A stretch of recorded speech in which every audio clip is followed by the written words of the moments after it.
Okay. So good evening, everyone.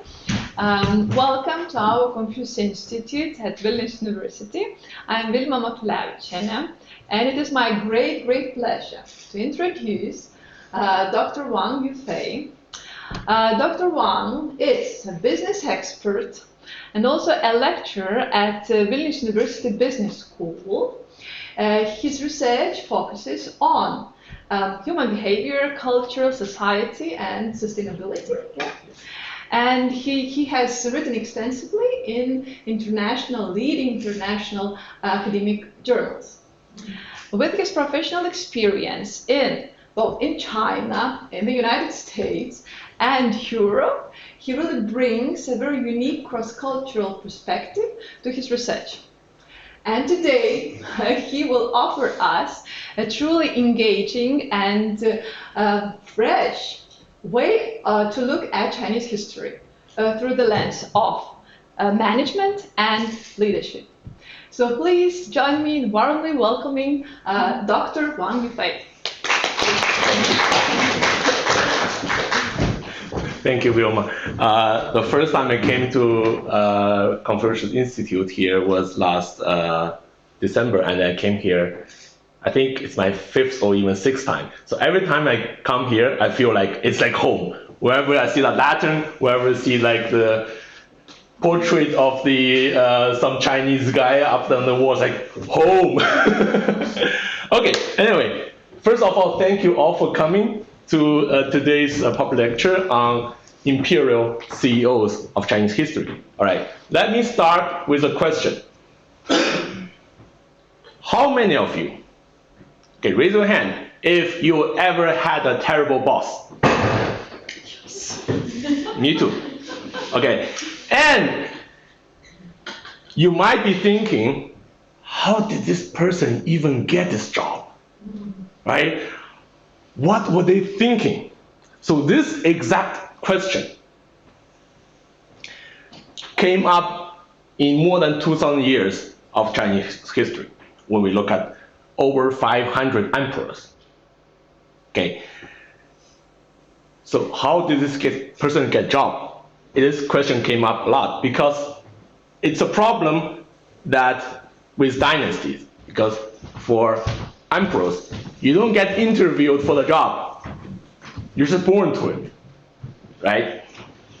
So tonight we are going to meet 6 emperors and 6 leadership case studies. Okay, and by the end you might be grateful for your bad bosses. Okay, you might think they are relatively not that bad. So now I admit that calling emperor CEOs is a slightly provocative framing some historians might frown upon. Okay, they say that CEOs are not emperors. Okay, it's true, and they are right in many ways. We don't elect an emperor. Okay, they don't have shareholders. They have citizens. They have subjects. But stick with me for the moment, because if you think what really a CEO does is set strategies, right, for the country or for the company. It allocates resources around from department to department. It hire and fire talent. It manages crisis, right? And ultimately, they are the one who should take responsibility when things go wrong. Okay, so that's exactly what these 6 people did. They did on a slightly larger scale, not in a company, but on a country that have millions of inhabitants. So why did I choose this topic? There are 2 reasons. First, China's imperial history is long. All right. It's really long. We are talking about over 2,000 years of imperial ruling, of this institutional memory engraved in our Chinese mind.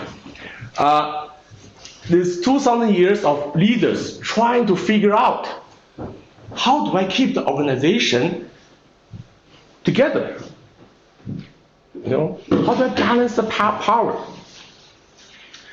Or how do I motivate people to work for me, for my country? It's not history, it's a data set. And secondly, these people are humans. They are not books, they are not statues, they are the people who love and hate. And they made terrible decisions, and some of them made awesome decisions. They were also had a moment they felt scared, and some of them were arrogant, and some of them felt lonely. Right? These are true stories. The more we study them, the more I realize that they are not just Chinese stories. It's basically a human story. So now we're gonna have very limited time tonight, which means we cannot cover everyone. Right? We cannot cover 525 of them. So we chosen 6, and here's the thing that I didn't choose them because they were the best, not because they were the famous. It's because that each one represents a core leadership challenge that every leader could potentially face. So 6 people, 6 lessons. So here we are. We have 6 board members. Okay. Now you will notice that I've given them, each of them, a role. Okay, I assign a role to every one of them. It's about, okay, this is more than job title. Okay, these titles capture something very essential about what each leader was trying to do, and whether if they succeeded or they failed. So think of this as a board of directors. You might go to them and consult before you launch a big project. Okay? Except instead of retired executives from the Fortune 500 companies, you are having these advisors come up with 2,000 years of experience, and they wear much better Imperial clothing. So a real board of directors has one job, is to ask hard questions. Okay? For instance, have you considered all the risks? What's the succession plan, for instance? Or why do you want to invest in this project? These are real hard questions could be asked by a board.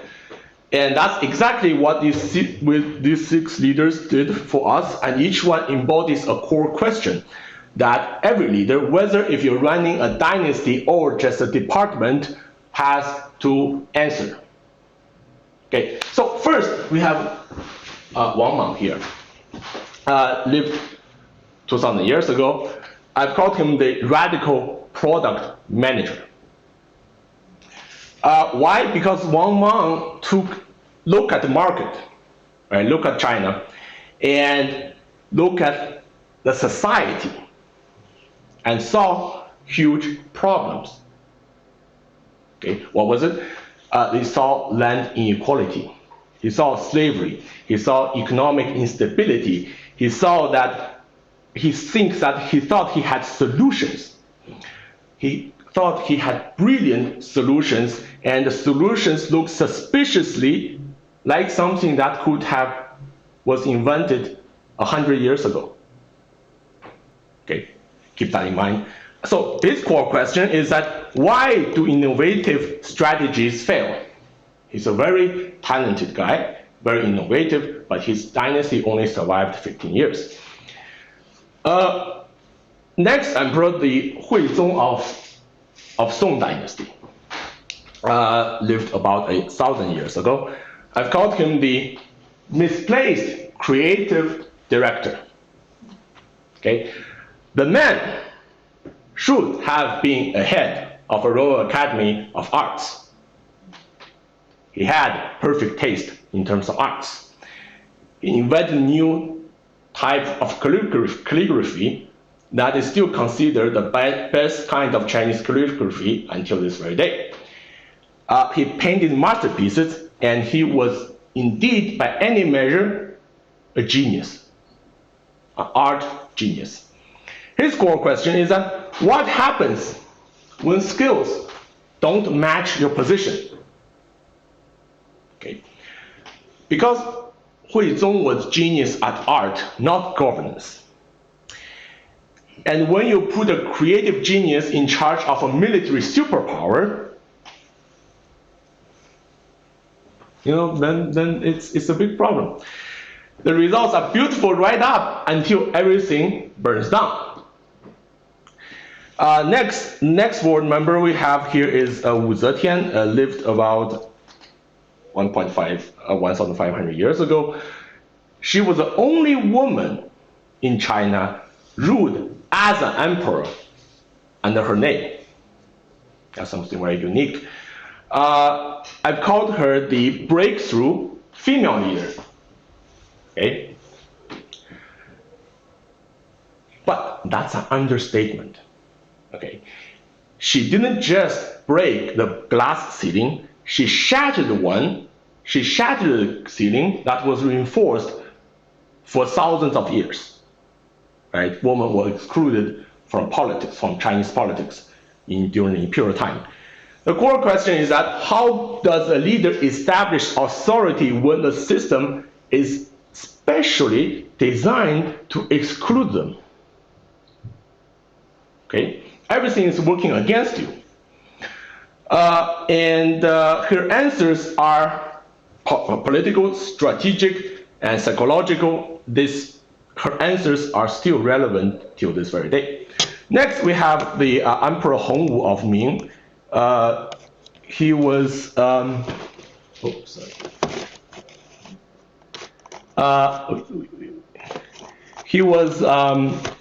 he lived about 600 years ago, and I call him the founder from scratch. All right? Why is that? Because this guy started from a peasant. He worked as a beggar. He didn't work as a beggar. He was a beggar. And then he was a monk, and then a soldier, and a general, and somehow after 16 years of struggle, he became the emperor of China. So the core question here is that how could a startup founder shape the organizational culture? Okay, he's a brilliant guy, but he failed spectacularly when he tried to handle the dynasty to his sons. And then second to last, we have Emperor Qianlong of Qin, who lived about 300 years. He is the peak era successor. So when Qianlong took power, China was already very formidable, was very powerful, and very stable. His only job was to keep it, right? Keep it as prosperous as prosperous as he can. And for decades, he did. China under Qianlong's rule was the largest economy back then. But the core question is that what is the innovator's dilemma for successor? Okay, because Qianlong's China looked perfect from surface, but there are problems, vulnerabilities. A lot of them were hidden. And finally, we have Emperor Wen of Sui, who lived about a bit more than 1,400 years from now, and his role is the underrated founder. Okay, when we have a startup, think of, for instance, when someone started a company, right? Very often, the founder would sell this successful startup after third year, after fifth year, like what Elon Musk did with all of his previous business when he was younger. But when we celebrate the success of this company on the 50th year, we often don't think about the founder. Right? This person is largely neglected. So the core question for Emperor's Way of Sui is that what legacy do underrated founders have left behind? So every single one of them faced a version of the same fundamental challenge. The challenge is, how do I keep this thing going?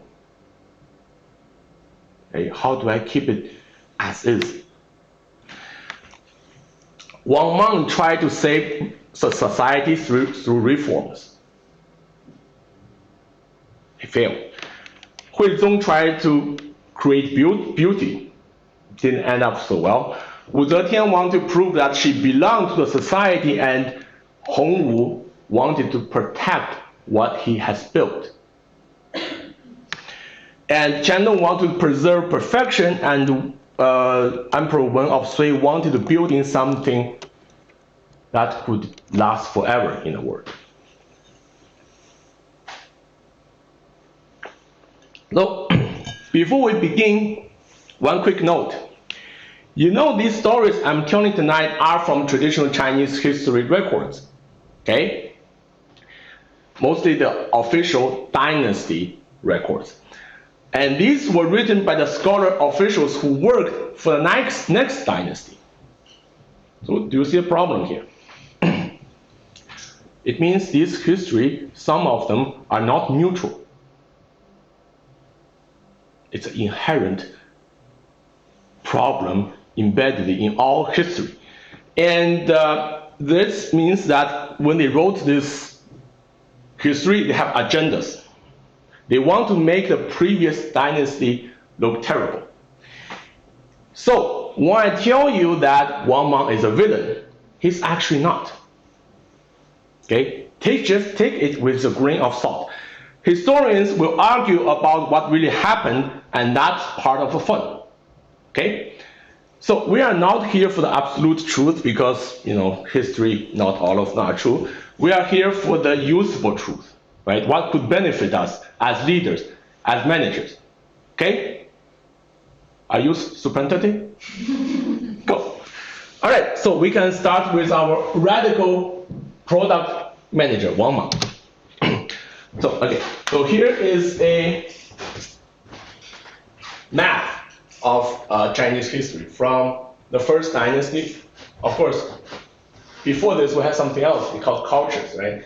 And the Wang Mang's dynasty was, okay, it's a bit hard. So Han Dynasty is the place, it's the dynasty where they started the Silk Road, okay? And Wang Mang lived in the end of the Western Han Dynasty. He usurped the throne. So he actually broke Han Dynasty into West Han and East Han. Okay, so that's the context of his dynasty. So here it is, the Wang Mang, the emperor who makes people on the internet asks, is this guy a time traveler? Okay, and honestly, looking at some of his policies, you can see why people wonder. He ruled China for about 15 years, from 9 to 23 CE, long before I was born. So in that short period of time, he introduced the ideas that would not appear again in China for about 2,000 years. But here's the catch, he failed. Okay? He failed completely, he failed miserably. His dynasty barely lasted a decade and a half, and he died in a very, very violent way. His reforms were reversed, and for most Chinese history, he has been viewed as a villain or a fool. So what happened here? How can someone with such brilliant ideas fail so badly? So that's the question you keep in mind for this section. First, let's understand who Wang Mang was. He wasn't born an emperor. Okay? He does not have the imperial bloodline. He came from a powerful family. His aunt was the empress dowager. But Wang Mang built his reputation through, performing, making himself look like too good to be true. It's classic move. He refused honors. He was very frugal. He gave away most of his wealth and lived very modestly. And he acted like a perfect Confucian official. So people around the emperor begged the emperor to promote Wang Mang. Right? He's such a nice guy. He's the saint. Please promote him. So people praised him. And when the time was really right, he just took the throne. So he didn't inherit the throne. He didn't fight for it. He usurped it. He took the power from the Han Dynasty that he was actually supposed to serve. Okay, so this is the context. And here's the interesting, he genuinely believed what he did was the right thing. He thought he had, the Han Dynasty had lost the mandate of heaven. That's what he believed. He thought he could build a much better society, and to do that, what he did is look backwards. Okay? So, next, here's the paradox that explains everything about Wang Mang, and look at the text in the box says, implemented radical social, implemented radical social reforms in the name of restoring the ancient Zhou dynasty practices. Think about that. He was a radical reformer who claims to be a conservative restorer. He wanted to transform societies completely and fundamentally by going back to the dynasties that 1,000 years ago, trying to reverse history. It's like a CEO of today saying that starting from tomorrow, we are going to adopt the management practices from 1950s, and for sure we will dominate the market. It just does not quite add up, right? But for Wang Mang, this was sincere. He studied those ancient texts, especially the Rites of Zhou, a book describing the ideal government of a legendary dynasty happened 1,000 years ago. He believed that if he could recreate the system, the society for his time would be really perfect. So which brings us back to the time traveler idea. So now it's not entirely a joke, and I'm going to tell you why. In 1950s, archaeologists found, of course in China, found that something from the tomb of Wang Mang's era, not his. He doesn't have a tomb, he was killed. It was a set of bronze calipers up there, okay? Does it look familiar? Right? Because they are almost identical to the vernier caliper you can get today in Armitages or Sanuque, right? The same basic design, the same measurement, same sliding mechanism. It functions in exactly the same way. But, however, of course, it happened 2,000 years before it got reinvented again. But of course, Wang Mang himself was not responsible for the innovation of this caliper. But it says that his system or his thinking somehow encouraged it. Okay, without his reform, science, people would not have the right atmosphere to invent this. So, but for Wang Mang's political innovations, it did not work as good as his calipers. So look back at what Wang Mang actually tried to do. 4 policies, 4 ideas that would have made him a hero if it worked. And that makes them fascinating, even though they didn't. So first, it's the Wang Tian system. Wang Tian system literally means, Wang Tian really means the king's field, right? The king's land.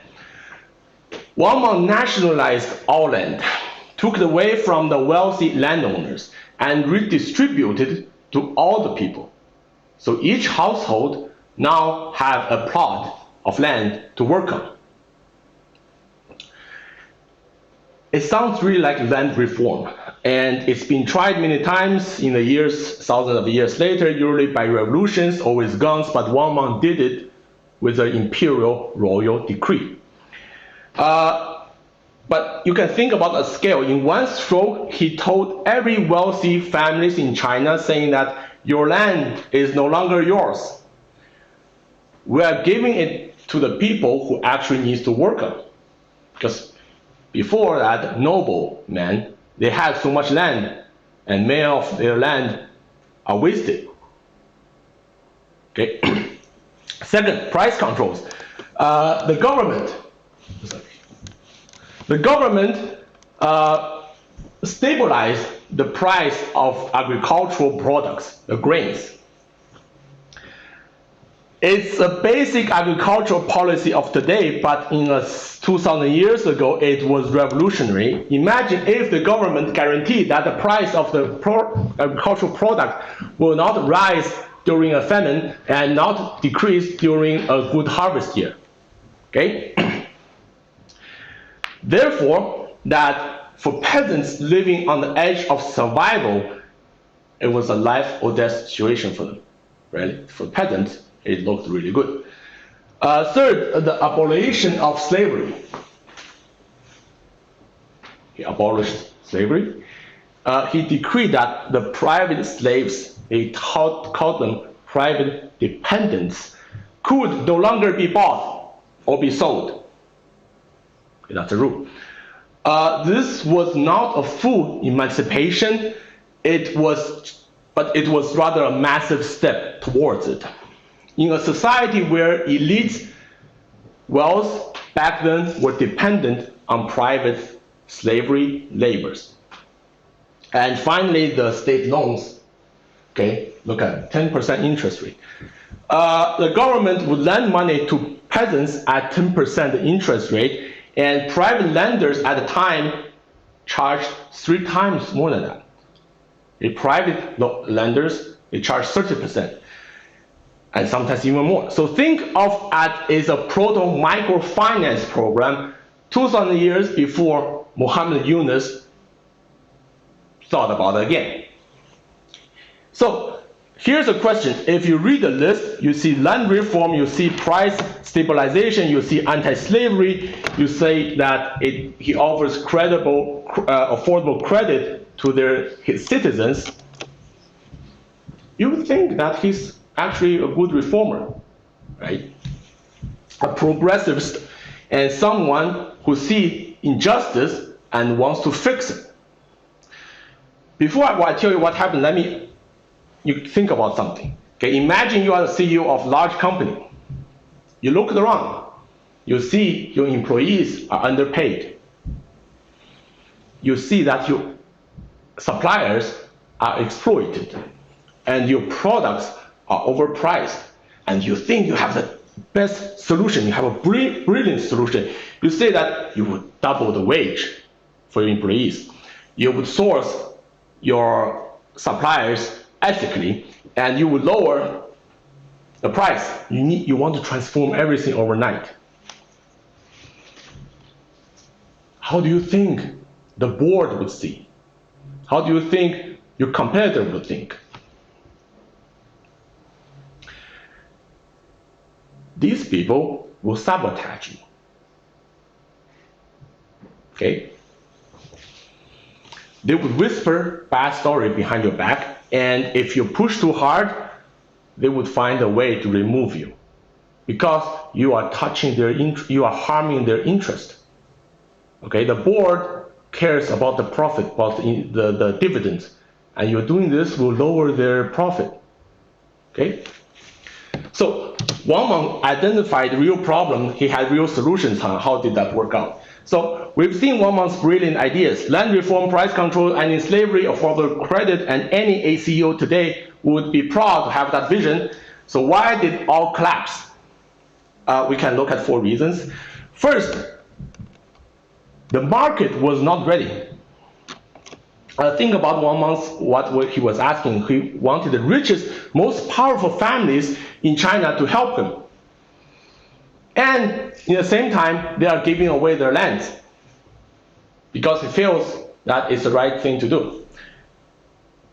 So imagine that you are the tech company CEO, and some guys comes to you says that starting from tomorrow, your company is now non-profit, and all profit goes to a charity. And you would fight, you would hide your money, you would lie, you'd find loopholes in the system, you would use this, and you would even sabotage the whole system, right? This is exactly what landowners did.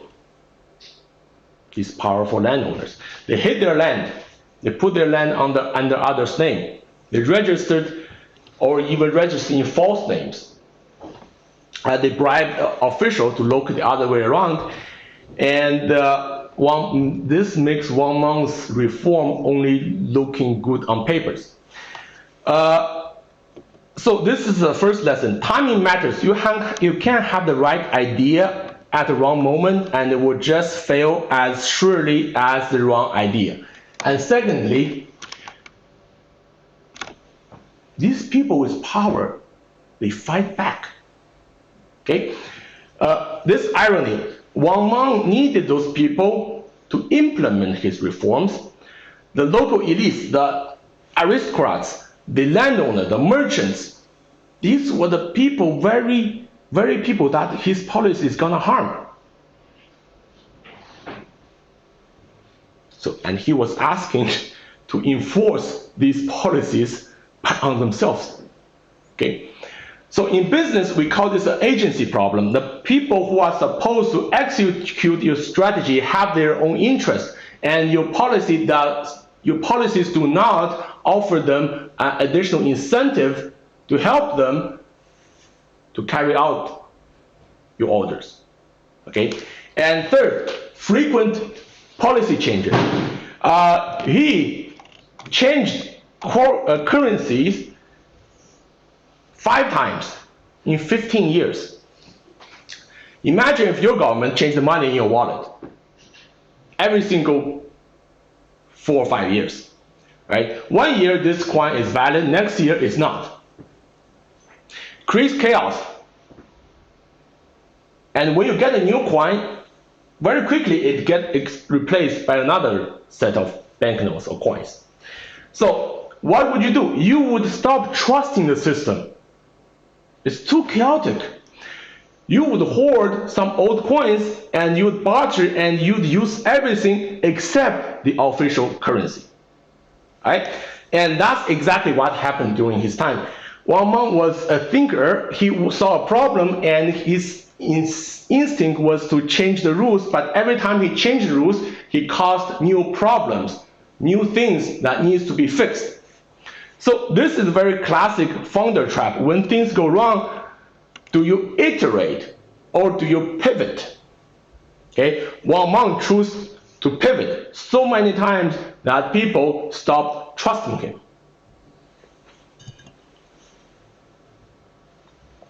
So by the time of his end of his rule, people don't even know what the system is, because it constantly changes all the time. And those people living thousands of kilometers away from the capital, information don't reach them. Failure number 4, the implementation gap. The system couldn't match his revolutionary ideas. This might be the most important point. Wang Mang had a very beautiful vision, a just society, a moral economy, but he had no reliable ways to make it all happen. His bureaucratics is very corrupt. The local officials were incompetent, and they were hostile towards the local residents, the peasants. He had no real-time data on what he is actually governing. No one was telling him, because everyone is confused. He has no real first-hand information. In business school, we teach this, that vision without execution is hallucination. So Wang Mang was hallucinating a perfect word when really the real one, the physical one, was burning. He could decree anything he wanted, but a decree of his was only words on paper. So the management lesson here, the lesson that every leader, every single one of us needs to internalize is that innovation needs rhythm. execution matters much more than good ideas. Wang Mang identified real problem, land inequality, slavery, economic problems. He saw them clearly. He had solutions, and those solutions in many cases were centuries ahead of his time. But he couldn't implement them. That's the problem. He moved too fast. He surrendered too many powerful people so that they stopped working for him. They stopped carrying out his orders, which only made things worse. So what happened to Wang Mang in the end is that in 23 CE, there was a massive peasant revolution, and it was fueled by the chaos his reforms had created. Right? He thought that his policy would benefit the peasants, but the peasants in the end did not actually receive the benefit. The peasants were hurt. So there was a revolution. He was killed in his palace, died violently, and the dynasty went back to the original Han dynasty's heirs. So his 15 years actually separated 470 years of Han dynasty into two pieces. Okay. So vision is cheap, execution is everything. Okay. So here is a detailed photography of his that clipper, and we can see there are some quite nice markings and some Chinese ancient called 小篆 characters. Okay, now we're gonna talk about another dynasty, the Song dynasty. Okay, so we are here. This is about 1,000 years ago. So after Wang Mang, a radical reformer who moved too fast and threatened too many people, let me introduce a very different kind of ruler. The Emperor Huizong of Song ruled from 1100 to 1126. Okay, Wang Mang makes you think that time traveler, and Huizong makes you think that maybe this is what happens if Da Vinci has a problem. Because Huizong was, by any measure, a brilliant artist in Chinese history. He painted, he wrote poetry, he invented a new calligraphy called slender gold. He founded art academy. He mentored great painters. And his reign produced more than the most beautiful art in China than any other emperors, rulers. But there's one problem. The problem is that he is the emperor. While he was creating all this beautiful stuff, the world, his emperor, was collapsing around him. So this line here says it perfectly. A gifted artist whom fate made him an emperor. And honestly, that might be the saddest job description in history. So we can look at his resume, the artistic resume, because there's nothing to look at for his imperial emperor resume. First, the slender gold calligraphy. He invented this by himself. Okay. Slender gold. It's thin.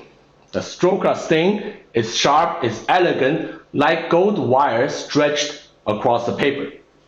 It's dedicated but very strong. It's refined but very powerful. That's a conclusion from what people say about his font. 1,000 years later, people still study this calligraphy, this font, slender gold. And people still fail. No one could reproduce this slender gold calligraphy. Okay? So imagine inventing a font, and still people, after millennium, still try to imitate, including my wife. Tonight, one of the boss here, I told her about the slender gold. She said, "Oh, that's my favorite calligraphy," and she sometimes tried to imitate, but no one could. Or maybe she could, I don't know. She didn't tell me. So second, he mentored Zhang Zeduan. Zhang Zeduan is a painter of the along the river during the Qingming festival. It's the most famous painting in Chinese history, the Qingming Shanghedu. If you say this is number 2, no other paint could say it's the top. This is the most famous period. So he mentored this painter. He gave him space. He gave him money. He funded him, because you cannot draw a 6-meter long I will show later, a painting just by yourself, right? You need money, you need space, you need someone to support, you need people to serve you, right? So he created the perfect space for this perfect atmosphere situation for Zhang Zeduan to create this. And Zhang Zeduan created because Huizong supported him, funded him, and gave him space. And without Huizong, this masterpiece would never exist. Okay. Thirdly, he founded the Xuanhe Painting Academy. Before Huizong, artists were only craftsmen. Okay, they are important, but Huizong gave them, for the first time in Chinese history, gave them status. So afterwards, artists are respected. They have a social status. Okay. So he created an entire ecosystem for arts to flourish. He was a patron, he was a promoter, he was the practitioner, all in one. And lastly, he compiled the Xuanhe catalogs. It's a comprehensive collection of calligraphy and painting, and basically he created the authoritative record of Chinese art up until his time. Another achievement. He documented thousands of works. He documented thousands of artists. So without Huizong, we would have lost so many names, so many painting and calligraphy styles that could have just vanished in history. So if you read the list, the Slender Gold, the Zhang Zeduan, the Academy, the catalogs, you would see that this guy is an artistic genius. Right? A man who shaped the Chinese art for a millennium. So why isn't this guy remembered that way? Because Huizong was painting his emperor, while he was painting his country's empire was dying. And the skills that made him a great artist also made him a terrible emperor. And the outcome was very devastating. In 1126, the Jin army, the very powerful army Huizong himself helped to create, marched onto the Song capital, Kaifeng, and in panic, Huizong abdicated. He transferred the emperorship to his son in distress. So along with his son, the city fell, and he was captured. He was sent 1,000 kilometers north to the nowadays Manchu region. And imagine this guy who had beautiful pavilions, right? Who sleeps in silk and now walks in cold weather in mud all the way to a cold room. And he died in the Jin territory after 9 years. But still, during his time in Jin, on the way to the Jin territory, he still wrote many poems that are still remembered today. Like remorse, express his remorse, express the feeling of losing a country. Okay, so here's the irony. Huizong's art survived. We still study his calligraphy. We still admire his paintings. We still read catalogs that he compiled, and his empire did not. The Northern Song fell, millions died, and the Gold Age ended. So the North Song became South Song, which is merely half size of North Song. And because he was an emperor, his art is remembered in the shadow of his failure. And the man who created slender gold calligraphy is also a man who lost his empire, and we cannot separate them. When we think about Huizong, we think about both things. Okay. So here's a question, hard one. How do you know when you are in the wrong role? How do you know when your passion is becoming actually a liability? Because here's the thing about Huizong, he was not lazy, he was not stupid, he was not evil, he was just in love with the wrong thing in a wrong position, and his thing that he loved kind of destroyed everything he owned. Okay, I'm gonna speed up a little bit. Okay, so we've seen Huizong's artistic genius, the standard gold calligraphy, the academy he founded, and the masterpiece he inspired, and we see this very sad truth: a gifted artist who fate made him an emperor. So this is what we call in business a skill mismatch. It's one of the most common and most dangerous problems in any organizations. You see that some programmers, when they got promoted into VPs, and they're still obsessed with coding every day, not about managing the company. And some salesperson got promoted and still thinking about how to maintain this micro relationship with the customers. Okay, they are put in a wrong position. It's called a skill mismatch.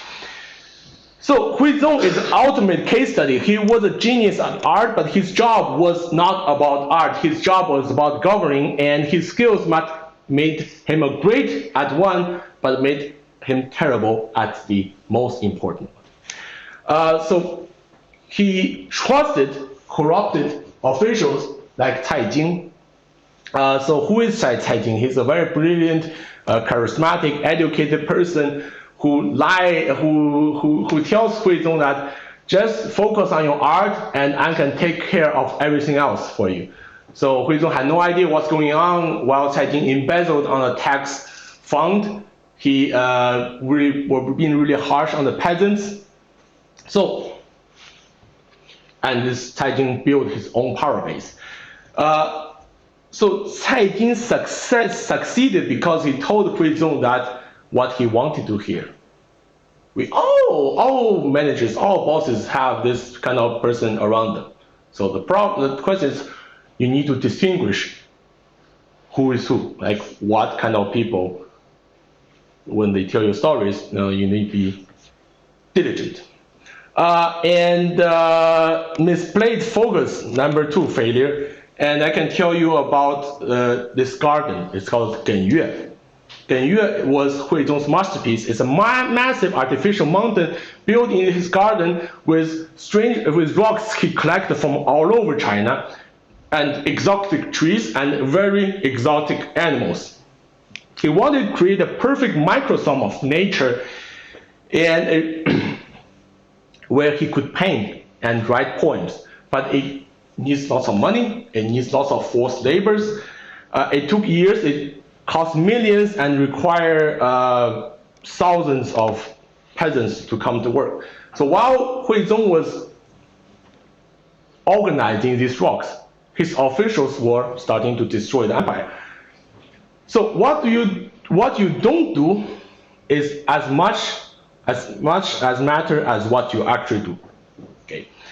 So his people back then didn't need those beautiful paintings. They need food, they need safety, they need justice, and none of these were provided by Huizong. Last failure, he allied with Jin dynasty to destroy the Liao dynasty. Liao was North Song's old enemy, right? And he fostered the Jin dynasty, the new uprising, to destroy Liao. But the Jin dynasty was also very ambitious. So when Liao was finally destroyed, Jin comes to Song and sees like beautiful, gorgeous, extravagant, wealthy nation. And you should not be surprised if the Jin dynasty decided to invade North Song. So you can notice the pattern here. 3 failures, 1 root. Huizong was governing the way he was painting. He hired Cai Jing the way, like how he chose a brush, because it felt right, not because it's right for the job. And he focused on the art the way he focused on the painting. Very immersed, very passionate, very oblivious to everything else. And he made alliances the way he would compose a poem, right? looking for elegant solutions, not understanding what is that the war itself is not poetry. And that brings us to the lesson. Let professionals do their job. CEOs can not only do what they enjoy, skill mismatch can be disastrous for any organization. If we don't live today, where would he be? He would be in he would not be in a boardroom. For sure, he could be in an art school in Paris, a famous artist in New York, or working in an art museum, right? But the worst place he could be is sitting on a throne. So this is slender gold. Okay, I don't know why. For me, I mean, like I'm not. I write very badly, but I mean, I guess I can appreciate part. And then this is the river during the Qingming festival, the Qingming Shanghedu, right? It's 5.8 meters long. Okay. And it's somewhere in Beijing National Museum. And this is Genyue. It's of course destroyed when the Jin army came, but this is how people imagine it would have been. Okay, this garden rocks and exotic trees and animals. So now next we are talking about Wu Zetian. She, like Wang Mang, she also broke the Tang Dynasty, one of the most powerful dynasties in Chinese history, into two parts. But Tang did not, unlike Han, where there's East Han and West Han and East Han, in Tang Dynasty there's no West Tang and East Tang, because he still peacefully handed the throne back to the original imperial family. So, after two men failed, one moved too fast, one focused on wrong things. I can introduce you a leader who actually did everything right against all odds. So she is the only female emperor in China.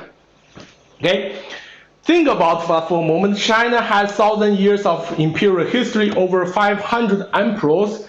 Half of them are buried in my city. Hometown, and only one woman ever ruled under her real name. Right? That's not because women were incapable in China. It was because the system designed specifically to exclude them, so that every institution, every law, every official, every cultural norm said emperor has to be man, and it's just how it is. And Wu Zetian looked at the system and said, "Watch me." So this line captures it perfectly. In a male-dominated system, she rose to the pinnacle of power through political talent. Not through beauty, not through manipulation, not through luck, but through talent, political talent, diligence.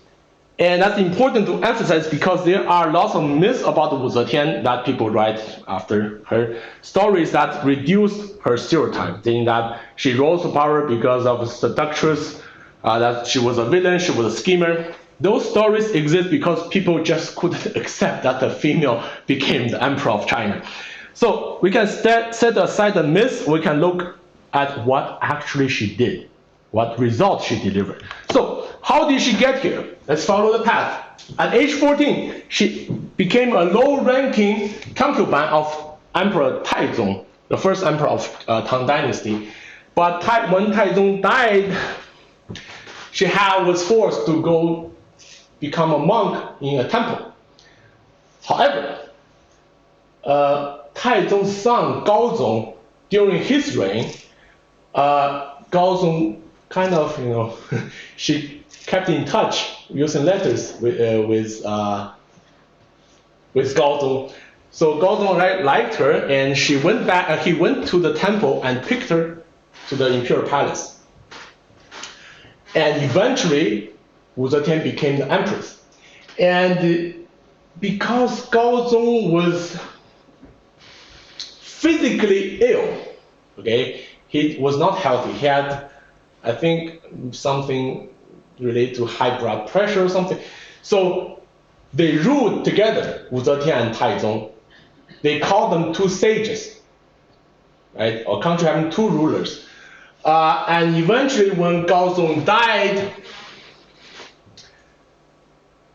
she put their son into power, and then she took her son out of power, and then she, through her political geniuses, she became the emperor of China.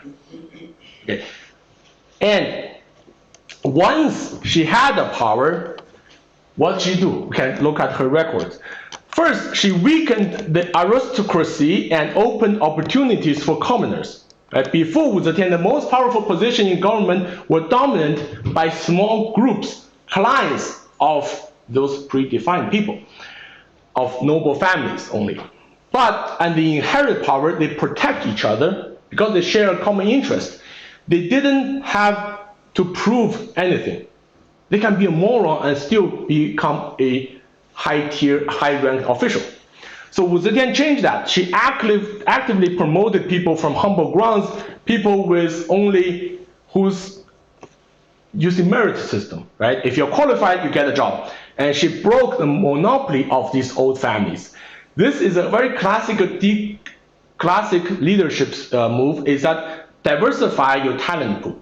If you're only selecting from those clans, you only have a limited, finite amount of people you can choose. But if selecting from the entire country, you have millions to choose from. Okay. Secondly, she improved the imperial examination and created palace exam system. So the exam had existed before, but Wu Zetian made them better. She introduced a new level, the palace examination, where she personally interviewed these top the exam takers who scored the highest. She wanted to see if they are really truly capable or not.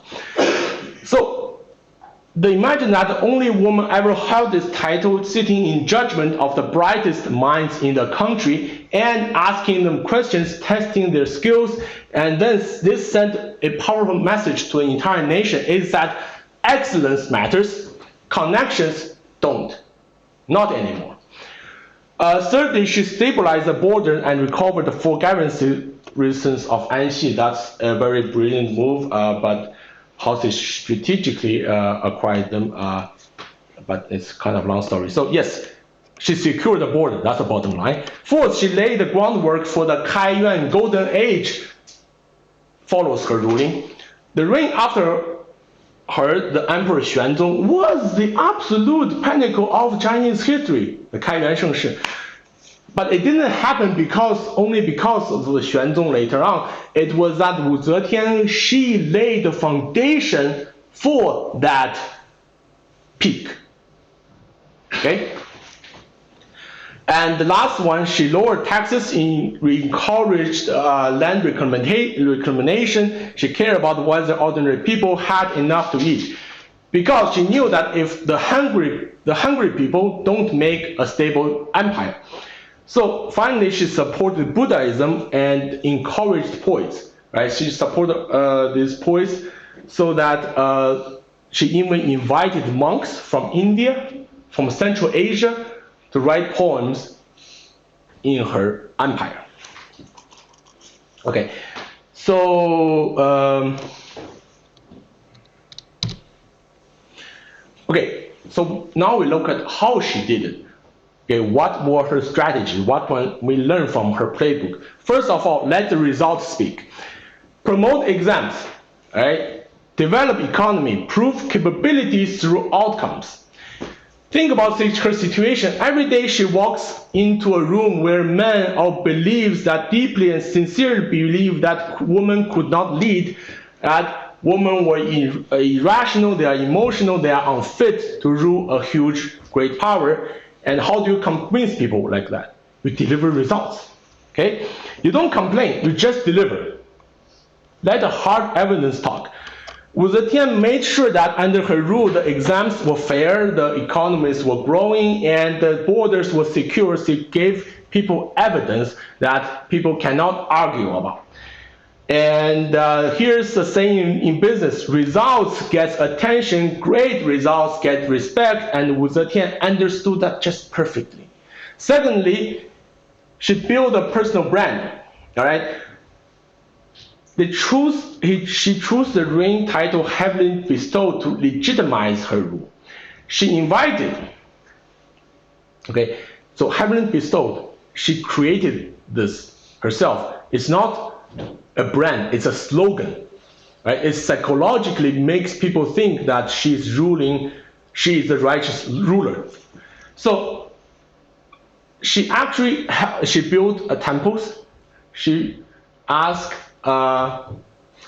those high respected monks to find ancient scripts that says that China will have a female leader at some point in history, right? Because this is about you have to control your own narrative.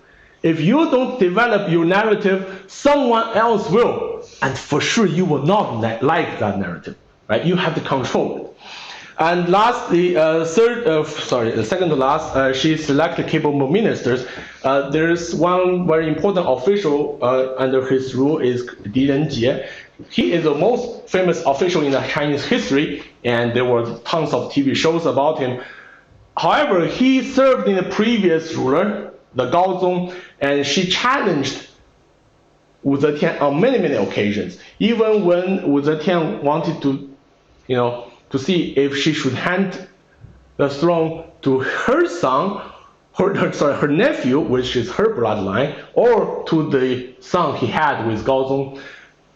She was clinging to her nephew, but Di Renjie actually challenged her on multiple occasions. So the thing is here that in management, having an open heart, open-minded to hire someone who's more capable than yourself. That's very important as well. And finally, my favorite is that she had a swordless stele. So near her tomb, Wu Zetian erected a massive stone stele, and it's a monument. It's like a tall stone. I will show you the photo later. And it's completely blank. There's no written words on it, and not a single character. For centuries, people have guessed why was it unfinished? Was it like washed off? Was it destroyed? Was it oxidized? But no, scholars later on found that it was intentional. Wu Zetian, at the end of her life, looked at her legacy and said that I'm not going to tell you a thing about myself. You decide what kind of person I am. Think about the confidence that takes. Most leaders, most peoples, we write memoirs. We want people to remember our story, right? We build libraries under our names, and we lobby for statues for ourselves.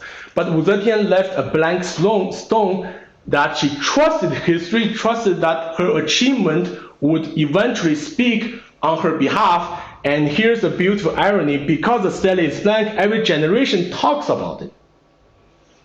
When I was 3, I knew about this blank stele. And every visitor wondered, every historian speculates that the most famous stele in China is precisely because it's blank. Okay. Okay.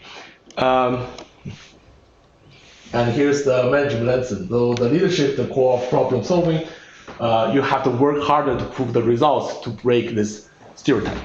And this is that blank stone stele. It's like 40 kilometers from where I live in my hometown.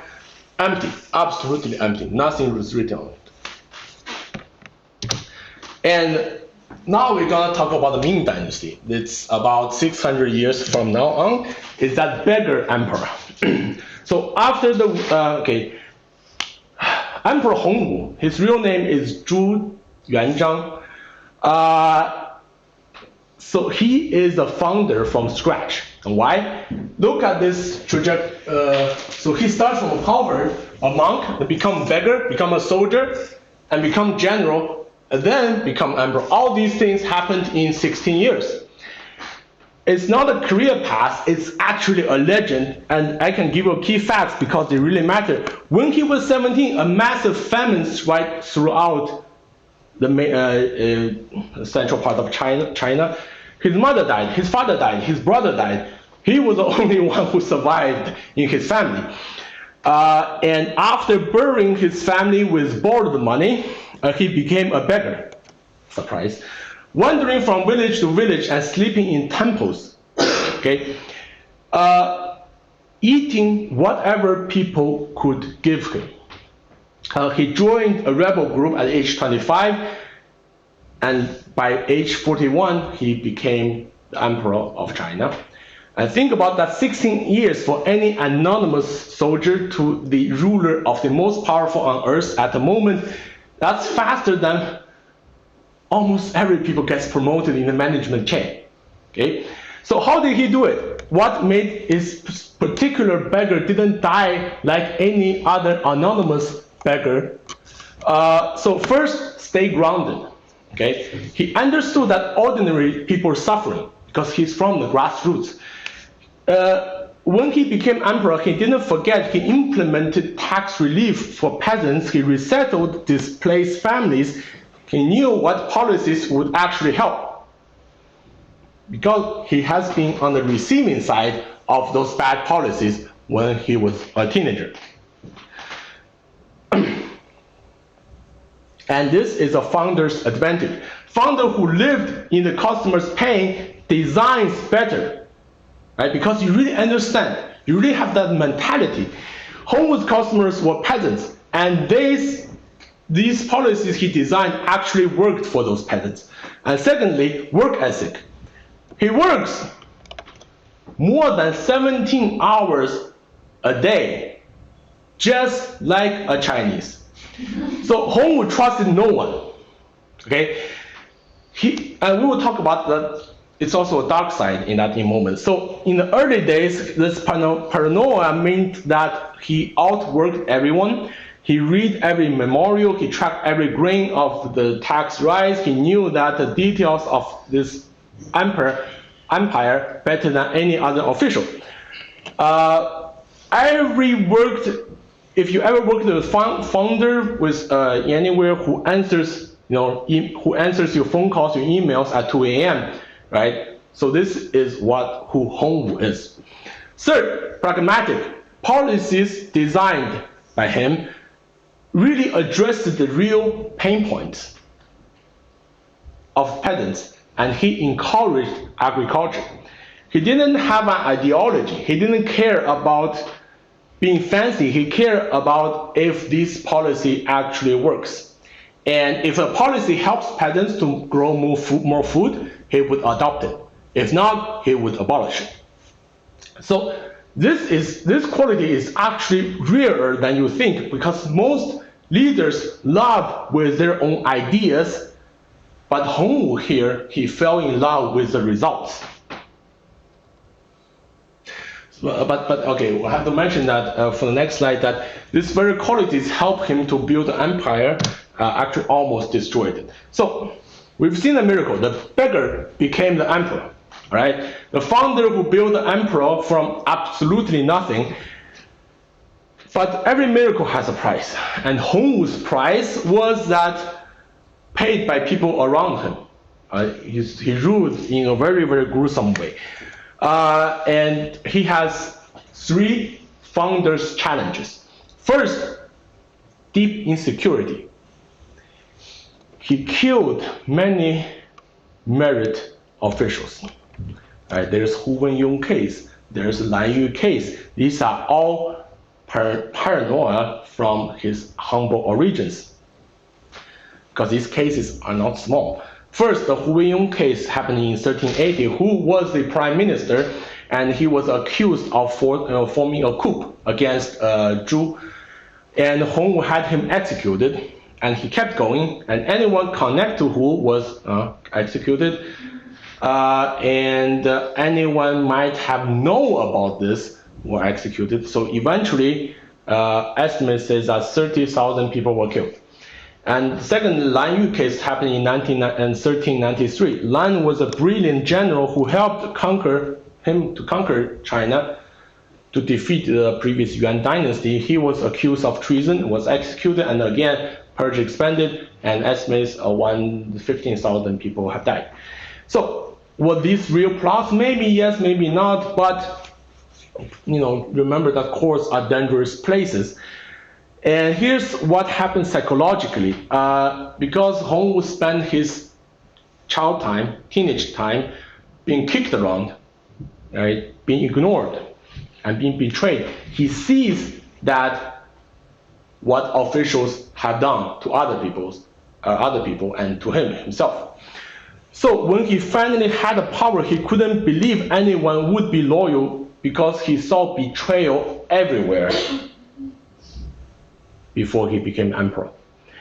So this is founder's trauma. When you survive by trusting no one, you don't know how to stop or when to stop. Secondly, he abolished the over-centralization. He abolished the position of prime minister, which is a position that was in place in China for over 1,500 years.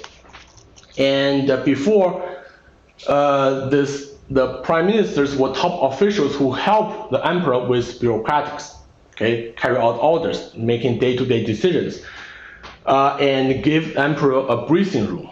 Okay, but Hongwu said, I don't need this. So he abolished this position permanently because he didn't trust anyone. So for the rest of Ming Dynasty, over nearly 300 years, there were no prime minister helping the emperor. So that forced him to work 16 hours a day. Okay? But he had energy because he's the man who survived from famine, who carried out the war against the Yuan dynasty.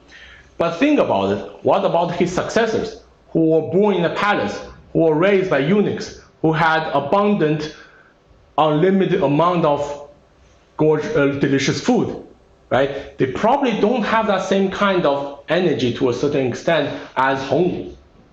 Therefore, it's a classic founder mistake. You design the organization for yourself, but not for the people who come after you. You yourself, you think you are a very strong person, you can handle everything, but what about the next person? Okay? You assume that everyone will have your drive, your paranoia, and your stamina, but they actually don't. So this system protect his dynasty. He's trying to use this system protect his dynasty, but actually later on it make it weaker. Number three, extreme anti-corruption. Okay, because he sees in his childhood that how corrupt the officials were.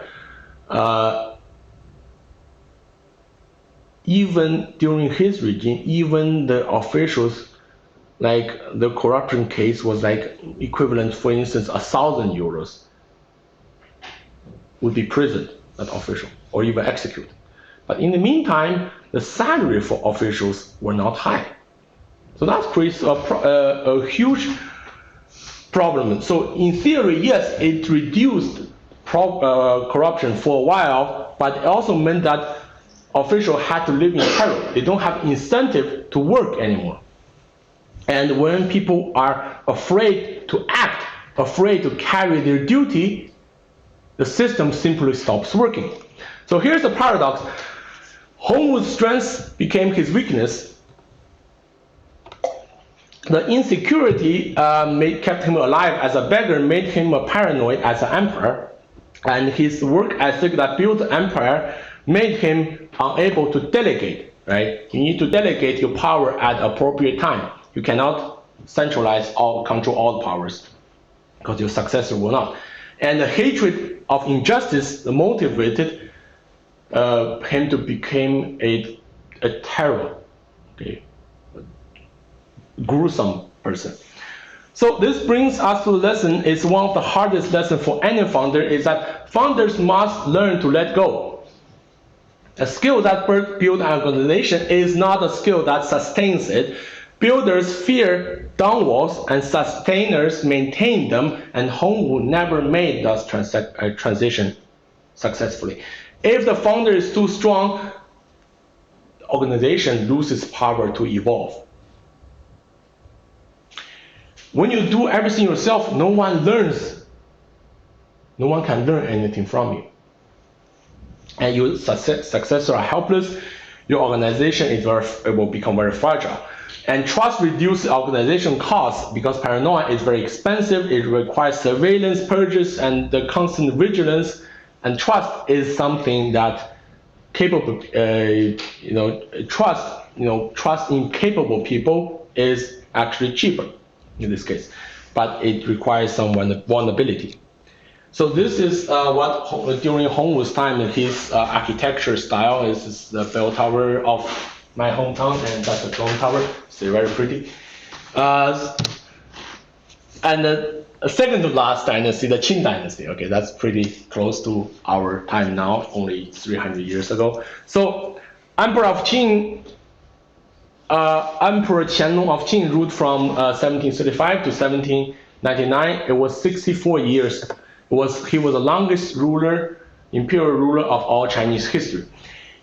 And when he took power, China was already wealthy and it was powerful, it was stable, and his job was not to build, just to sustain, right?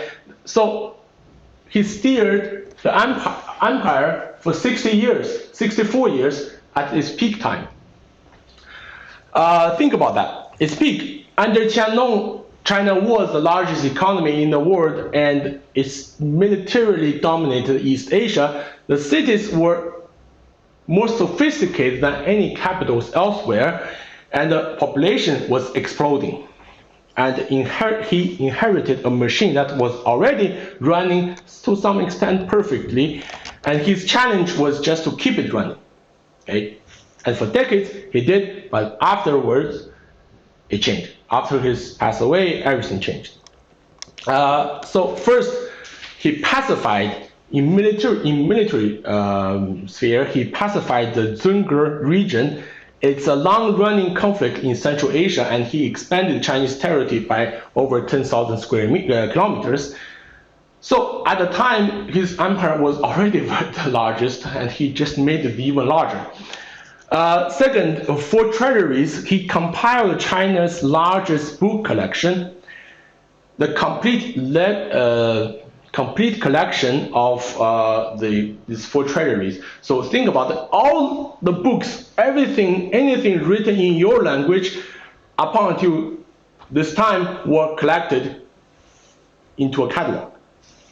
Okay, but there's also dark side here. So any books that criticize the Manchu rule, he destroyed. So it's not all very good.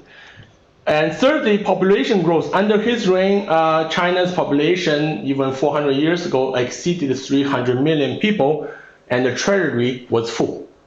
And that were some of his achievements. You think about the 300 million, it's like almost the entire population of the United States, but 400 years ago, or 500 years ago. Finally, the 6,000 trips to the Jiangnan region. Jiangnan region is in the southern part of China. It's very wealthy. He went there 6 times during his reign, not only to go have fun. He went there to tell the elites, noblemen, that I'm watching. The emperor is here. Though we are far by distance, but I still have full control over this region. Right? He tries to remind people about that. He wrote more than 40,000 poems. That's more than the entire Tang Dynasty had to produce. In Tang Dynasty, the golden age of Chinese poem maybe had 2,000, and Qianlong outperformed all of them. But is it good quality? No, it was quantity. Okay, it was if you read some of his poems, it's very stupid. Okay, and he covered all those paintings with his seals, like a teenager with an Instagram filter. Okay, I will show you some examples later. And for instance, most famous Chinese calligrapher called Wang Xizhi. It's like that Qingming Shanghedu, but in calligraphy. So the origin one copy is very elegant, very simple, very beautiful, but Qianlong's version is covered with all of his red seals. And he believed that his reign represents perfection, so he called him the perfect old man. Okay, the perfect son. Okay. Wait. Okay, so we have seen the glory, but the saying goes, the higher the monkey climbs, the more you see is behind. Okay, Qianlong's empire looked perfect from outside, but beneath the surface, problem multiplied. And because he believed that everything is perfect, he couldn't just see them.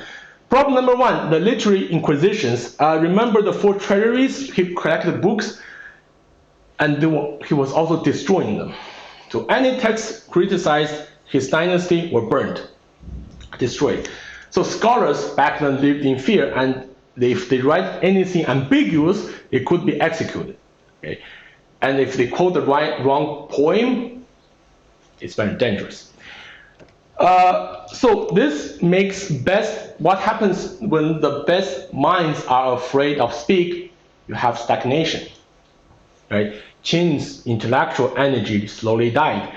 Problem number 2, that he trusted one important official, very charming, very smart official called He Shen. He was the most corrupt official in the Chinese history. He owned about 30% of Qin's GDP and half of Beijing.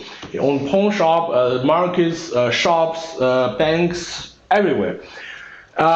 So that even though Qianlong's son, when he became the emperor, the first thing he did is to execute He Shen, but it was already too late, because Qianlong and He Shen, this case tells everyone in the country that the emperor's favorites are immune from the law. Okay, so that fostered the corruption culture of the Qin dynasty. Problem number 3, the Mercantile mission in 1793. This was a fork in the road. Okay, Lord Macartney arrived with 600 boxes of British goods, ship models, artillery models, globes, the clocks, everything. And they wanted a diplomatic relationship, like an embassy. But Qianlong's response was to King George III is that, I quote, "Our celestial empire possesses all things in abundance. We have no need for barbarian goods." So he just called the best country in Europe the barbarian goods. So that's how ignorant Qianlong was. So while Qianlong wrote this, James Watt in Europe was already inventing steam engines, and the Industrial Revolution was quietly transforming Europe at the moment. And 50 years later, the British ships with steam engines with huge guns forced China to open 5 of its ports. And the Opium War started, and it was a century of humiliation. All these things traces back to this one moment when he decided how to reply that letter. So we see the 3 problems. One source, the literary inquisition, desire to control, silenced everyone to maintain perfection. And with this He Shen corrupt official, that Qianlong trusted his judgment over the system. And he thought he could spot corruption, but there were no checks and balances. And every problem came from one place, is that belief that perfection has already been achieved. Okay, he believed everything was, there's nothing else to be improved in his empire. And the lesson here is that pride is the greatest enemy at peak times. The biggest risk is competitors. It's not in competitors, it's sometimes in your own arrogance. And the past success can be a future trap, right? Qianlong's confidence blinded him, and stability actually became stagnation. And lastly, innovators' dilemma applies beyond business, because success companies fail because they do everything right for the word that exists, and they cannot see the word coming up. And okay, so here's him, all his stamps, right? Beautiful painting, but look at what is it now? And this beautiful calligraphy, it looks, it lost its beautiful, the gorgeousness. So our last emperor was the Sui dynasty. It was a very important dynasty, but very short-lived, as like for less than 3 decades. Okay, the Emperor Wen of Sui, his name was Yang Jian, and was the founder of the Sui dynasty. And he was an underrated ruler. Because of this man, this very frugal, very slightly henpecked emperor. He was afraid of his wife. Created the template that every subsequent Chinese emperor dynasty would follow, okay, including the Tang dynasty, as everyone remembers. So the Sui dynasty only lasted about 38 years, and the Tang dynasty after that was absolutely glorious, and his system was inherited by Tang dynasty, but the credit went to the Tang rulers. So this is one of the histories in Chinese history, the greatest injustice, because of the shortness of the Sui dynasty, their stories were forgotten. And the Tang dynasty followed Sui, ruled for 300 years, used absolutely the same system. So let's look at what he actually did, 4 achievements that changed China forever. First is through merger and integration. He conquered the Chen dynasty and ended the warring state of China for 300 years. So imagine, nowadays, that's like Europe has been fighting since 1726. There's no unified France, there's no one Germany, everyone's fighting each other till this day, from 1726. That's how chaotic in China it was. Okay, he ended this. Emperor Wen, he unified China politically, administratively, and militarily. He created a single state for the first time in almost more than 3 centuries. And achievement number 2 is that he designed the 3 department and 6 minister system. It's used until 100 years ago. Okay. This was the bureaucratic structure of the Chinese government for more than 1,000 years. The 3 departments handled the flow of information and power. One drafted policy, one reviewed the policy, one implemented policy. So this was invented more than 1,000 years ago, before the separation of powers of who proposed Montesquieu. And the 6 ministers under the 3 departments works like any governmental organization today: personnel, finance, rights, war, justice, public work. Okay, most government has these 6 departments still nowadays. So if you work in a large organization, the structure should look familiar because it really works.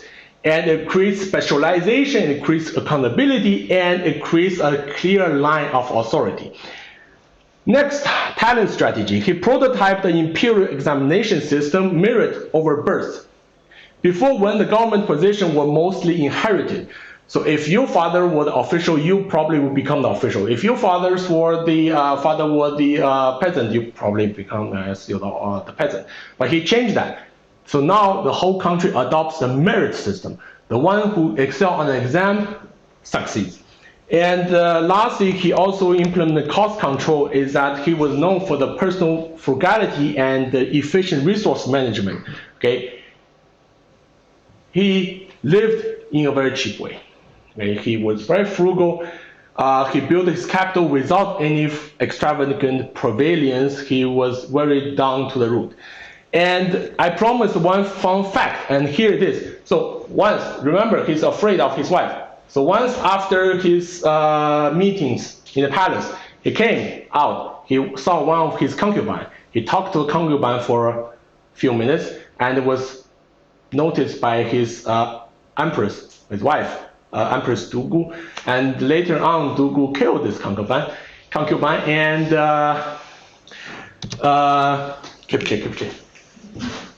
Emperor Wen of Sui, he found out, and what he do, like any reasonable emperor, is that he rode on a horse and ran to the woods. And ministers, they were frightened. They rode on a horse and went to catch him, and they found him in the deep part of the forest, and he was like blushing and says, "I am the son of the heaven, yet I have no freedom." So that's how afraid of his wife he was. Okay, the last slide here, I'm going to be very concise. So I'm going to summarize this slide using one case. Do you know the open crawl?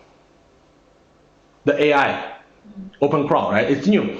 So what it is that like ChatGPT, like DeepSeek, they were the generative AI. They were your eyes. So OpenCloud is your hands. It's an application that helps you to send emails, to invest if you trust it, right? But the problem with OpenCloud is that it has no checks and balances. So I found out there's a website built a perfect system and using Emperor 1 of Sway system, the 3 ministers and 6 departments. One department of this imaginary department in open cloud structure drafts a proposal, another one reviews it, and then if it's reviewed okay, then it gets carried out by the last department. So even until this today, his system somehow still lives, even in the world of AI. All right, I guess that's example I'll be giving out, and thank you very much for your attention. Any questions? So which one of